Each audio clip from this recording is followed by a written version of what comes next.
Coucou les amis, j'espère que vous allez bien. Donc là, on est dans une situation de rivalité. De rivalité amoureuse, de rivalité attachement, de rivalité amour. Voilà. C'est-à-dire que, par exemple, on me dit, il y a un homme, qui commence à s'attacher à toi, qui va même commencer à tomber amoureux de toi.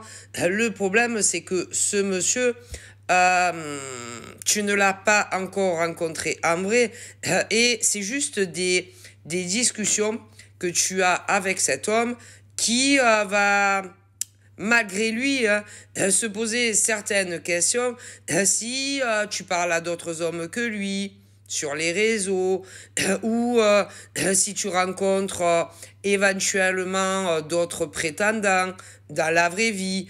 Enfin, il va se poser énormément de sujets concernant d'autres hommes que lui, mais il va aussi se questionner sur toi. Parce que toi, tu vas lui montrer une personnalité de toi.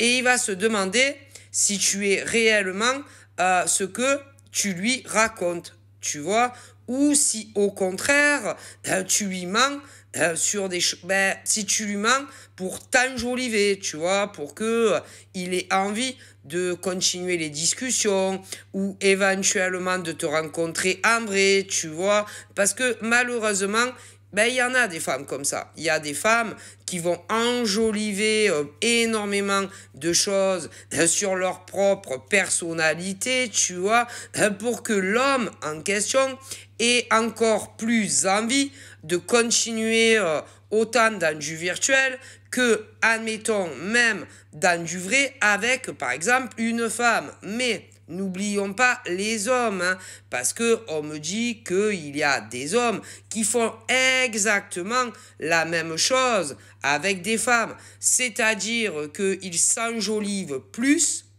que la réalité. Et après, quand vous vous rencontrez, admettons, la première fois, ou encore la deuxième fois, ou même davantage, il va falloir que tu portes un masque et que tu restes une personne qui en réalité tu n'es pas, que tu sois un homme ou une femme.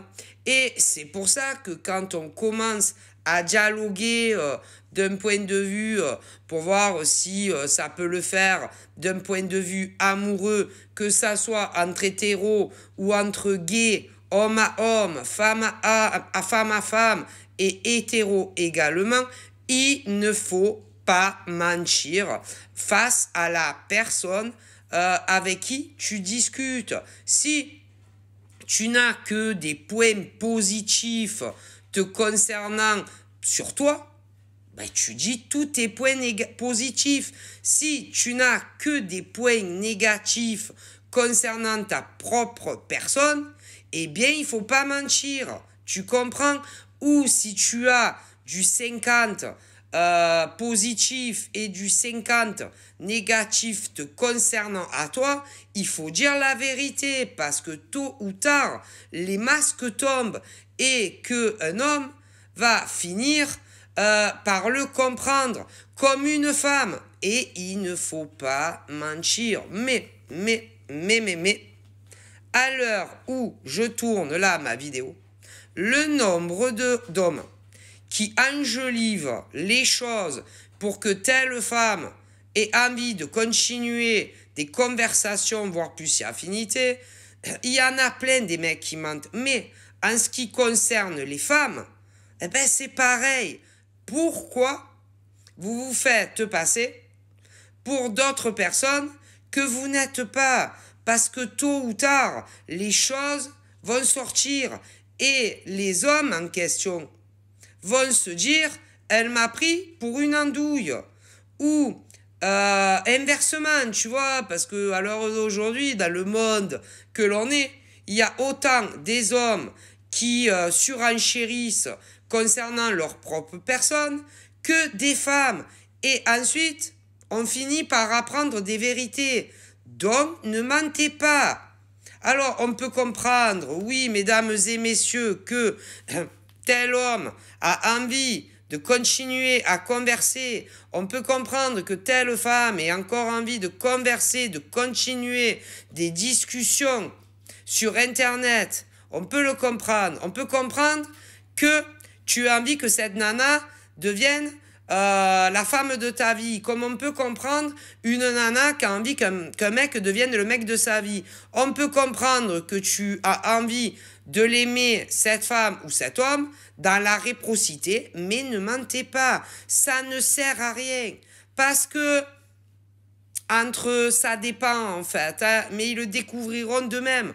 Soit entre 1 jour à 6 mois, soit entre 1 jour à 9 mois, soit entre 1 jour à 1 an, des fois avant, des fois plus tard, et vous allez mettre en péril quelque chose qui pourrait être si joli.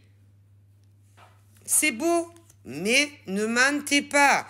Donc là, on me parle d'hommes qui mentent à des femmes sur des tas de choses à leur sujet, des femmes qui mentent à un gars sur des tas de choses à leur sujet. Et c'est dommage parce que vous pourriez finir en couple pour des années et des années. Donc pourquoi aller tout gâcher en mentant sur des détails de votre vie? Soyez sincères, aussi bien les hommes avec la femme que la femme avec l'homme. D'ailleurs, dans le passé, il y a des relations qui ont échoué à cause de ça. Alors là, dans les relations qui ont échoué à cause de ça, encore là, c'est pareil. Il y en a, ça fait entre 1 jour à 6 mois, d'autres entre 1 jour à 9 mois, d'autres entre 1 jour à 1 an, et d'autres plus loin dans le passé. Parce qu'il y a des hommes qui se sont aperçus que les nanas leur mentaient, comme des inversions. Alors n'allez pas tout gâcher dans des jolies histoires, parce qu'il y a des mecs qui ne supportent pas les mensonges, comme des nanas. Donc, ne mentez pas. Et là, il y en a, eh ben, ils risquent de tout gâcher parce qu'ils mentent. Voilà, sur eux-mêmes, sur elles-mêmes. D'autres vont mentir aussi sur des anciennes relations, ex, ou d'autres encore pire, d'autres à l'heure d'aujourd'hui sont en couple, soit avec un homme, soit avec une femme. Vous, en face, vous l'ignorez, mais tôt ou tard, vous apprendrez les vérités. Et ça va tout gâcher entre vous. Donc, montrez-vous, dès le début, le plus honnête, pour pas tout foutre en l'air. Donc, voilà.